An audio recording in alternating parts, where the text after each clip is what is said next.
This is the new Porsche 911 Turbo S tuned by Brabus. Meet Brabus 900 Rocket R.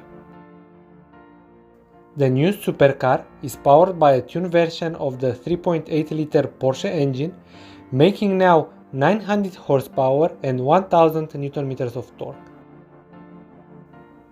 It can sprint to 100 km per hour in 2.5 seconds and to 200 km per hour in 7.2 seconds.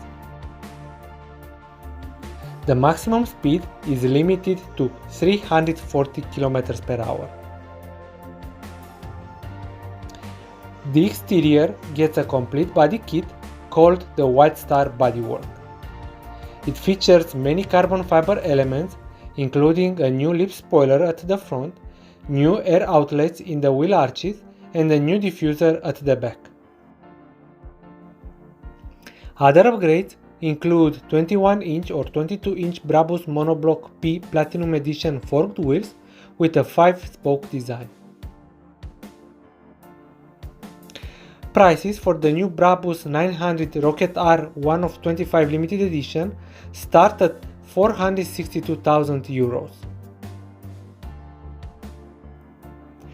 Guys, if you like our channel, please subscribe and hit the like button. Thanks.